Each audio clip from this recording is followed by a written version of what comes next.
TDP కార్యకర్తలు నాయకులు party గౌరవాన్ని పెంచేలా వ్యవహరించాలని సీఎం చంద్రబాబు సూచించారు. ఫ్లెక్సీలు, కుర్చీలు, పదవుల కోసం గొడవలు పెట్టుకోవద్దన్నారు. ఎమ్మెల్యేలు, మంత్రులు, టీడీపీ నాయకులు ఏం మాట్లాడినా ఆలోచించుకొని మాట్లాడాలని చంద్రబాబు కోరారు. పార్టీలో పదవుల కోసం ఎవరి పర్మిషన్ తీసుకోమని, ఎవరు బాగా పనిచేస్తే వారికే పదవులు ఇస్తామని స్పష్టం చేశారు. కావాలంటే ఇంటికి పిలిచి కాఫీ ఇస్తాను కానీ పదవులు ఇవ్వనన్నారు చంద్రబాబు.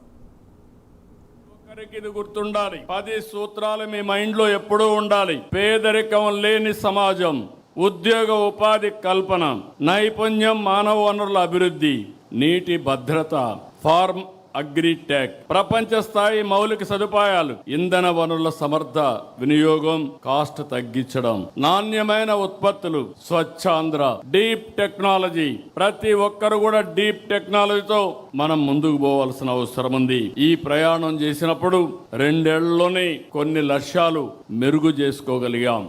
బూతులు, వివాదాలు, దాడులు, గొడవలు, సెటిల్మెంట్లు ఇవి మన దగ్గరికి రాకూడదు. మొన్నటి వరకు మిమ్మల్ని ప్రజలంతా కూడా పెద్ద ఎత్తున సహకరించారు. మీ మీద ఒక నమ్మకం పెట్టుకున్నారు. ఈ రోజు ప్రజలు మిమ్మల్ని కూడా వాచ్ చేస్తున్నారు, ఒక కన్నేసి పెట్టారు. మీ ప్రవర్తన చూస్తున్నారు, మీరు చేసే పని చూస్తున్నారు, మీరు ఎవరితో కలుస్తున్నారో అవి కూడా చూసే పరిస్థితికి వచ్చారు. ఈ విషయాలు మీరు గుర్తుపెట్టుకోవాల్సిన అవసరం ఉంది.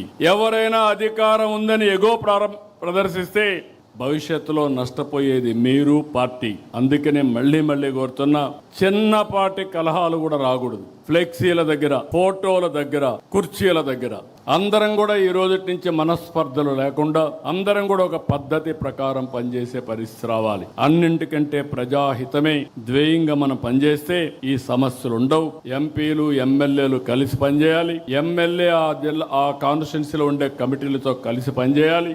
ఎంపీ పోయినప్పుడు నేను చూస్తున్న అప్పుడప్పుడు ఎమ్మెల్యేలు నేను చెప్పినప్పుడే నువ్వు రావాలనడం, అదే మరి ఎమ్మెల్యేలంతా కూడా కార్యకర్త నా మాటలు వినకుండా, నా పర్మిషన్ లేకుండా చేయకూడదని చెప్పడం, ఆదేశాలు ఇవ్వడం. అంటే ఈయన పర్మిషన్ లేకపోతే మండల పార్టీ ప్రెసిడెంట్ పనిచేయకూడదు, క్లస్టర్ పనిచేయకూడదు, యూనిట్ పనిచేయకూడదు. ఒకవేళ ఎంపీ వచ్చినా అక్కడ ఎవరు ఈయన రిసీవ్ చేసుకోకూడదు ఆయన చెప్పే వరకు. ఇది మంచి పద్ధతి కాదు.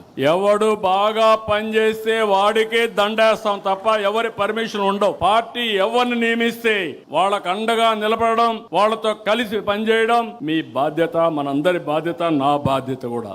మీ నియోజకవర్గం బలహీనపడి మీరు బలపడాలంటే, మీ గౌరవం పెరగాలంటే పెరగదని చెప్పి కూడా నేను మీకు తెలియజేస్తున్నా. నేను బ్లంట్ గానే చెప్తున్నా. ఈ రోజు ఏమనుకోవద్దండి, మనసిప్పి మాట్లాడాలి. మనసిప్పి మాట్లాడకపోతే మీరు ఏమనుకుంటారంటే ఎవరైనా పని చేయకపోయినా నాకు గౌరవం ఇమ్మంటారు, నేను ఫస్ట్ నుంచి ఉన్నా నాకు గౌరవం ఇమ్మంటారు. కావాలంటే మా ఇంటి పిలిచి ఒక కాఫీ ఇస్తాను కానీ పార్టీ కోసం పనిచేసిన వాళ్ళకే గుర్తింపు ఉంటుంది. నేను వెరీ క్లియర్. నా ఫ్రెండ్ అయినా లేకుండా నా ఇంట్లో దగ్గరగా ఉన్న రేపు ఎవరైనా సరే వేదిక పైన ఉండేవాళ్ళు కానీ కింద ఉండేవాళ్ళు కానీ అందరికి ఒకటే రూల్ వర్తిస్తుంది. సమర్థత, పార్టీకి లాయల్టీ, రాష్ట్రానికి ఉపయోగపడే నాయకత్వానికి నేను అండగా ఉంటానని మరొక్కసారి తెలియజేసుకుంటూ